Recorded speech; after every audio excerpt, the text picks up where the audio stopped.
Have you ever stopped to think that before Allah brings your spouse into your life, He actually changes something fundamental inside of you? It's not about your looks or your job or your bank account, it's way deeper than that. He starts to change what you're attracted to, what you'll put up with, and what you're truly looking for. So let's dive into what this beautiful and sometimes difficult process of divine refinement really looks like. All right, so here's our game plan for this explainer. We're going to walk through 5 key stages of this whole transformation. We'll kick things off with understanding the divine delay, then we'll move into the huge shift from attachment to trust, explore the healing of those unseen wounds we all carry, see how your standards get a major upgrade, and finally, we'll look at what it truly means to have a heart that's ready. So let's start with the big one, that waiting period.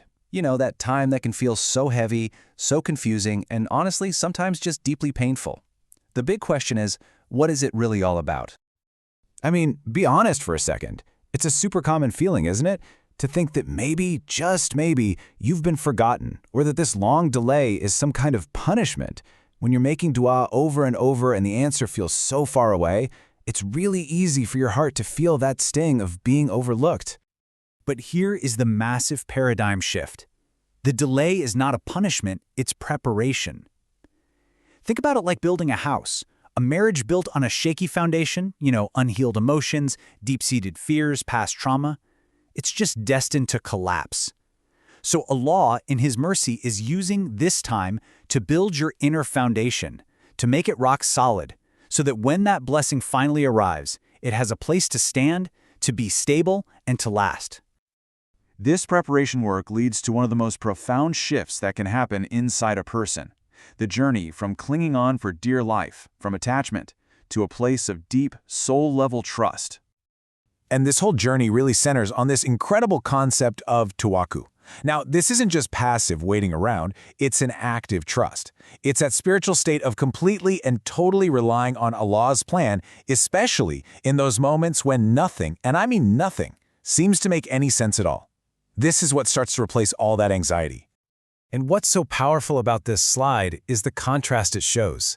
See, attachment makes you believe your peace is conditional.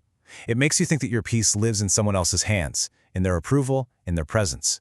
But tawakkul rewires your heart to understand that true, unshakable peace lives only in one place, in Allah's decree.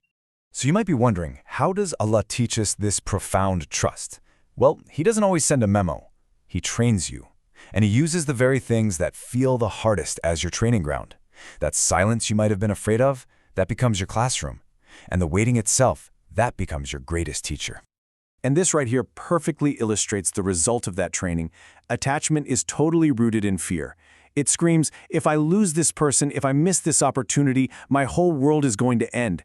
But a heart that's rooted in tawakkul has a completely different response. It says, if Allah removes this from my life, it's not a loss. It's His protection.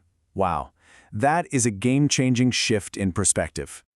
Now, this period of waiting isn't just about building trust for the future. It's also about healing the past. Allah uses this quiet time to gently and lovingly tend to the unseen wounds that you've been carrying. Okay, this is a really critical point. So many of us hope that a new love will somehow magically heal our old pain. But the truth is, love is not a medicine for trauma. If that healing doesn't happen first, love can become a really heavy burden. You risk expecting your future spouse to fix insecurities that only Allah can heal, and that kind of pressure can suffocate even the best relationships. And Allah facilitates this healing in stages. First, He gently brings to the surface what needs attention.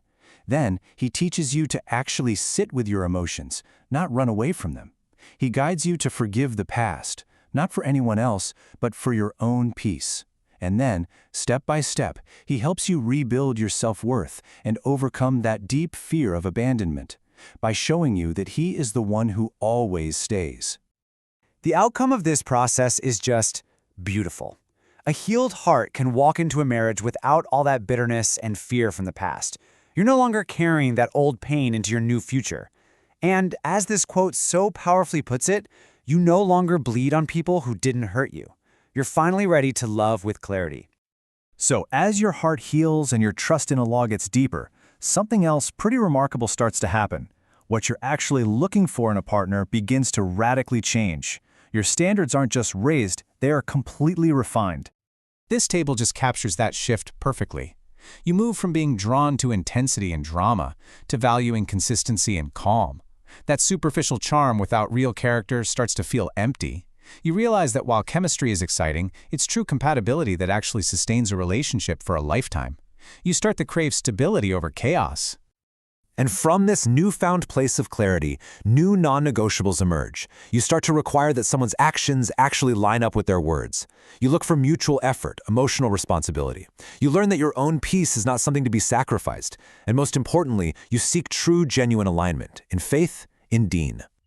Now, it's really important to get this straight. This isn't you becoming arrogant or picky. No way. Your elevated standards are actually a form of worship.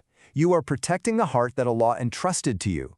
It's a sign of the discernment and wisdom that He Himself has been cultivating within you.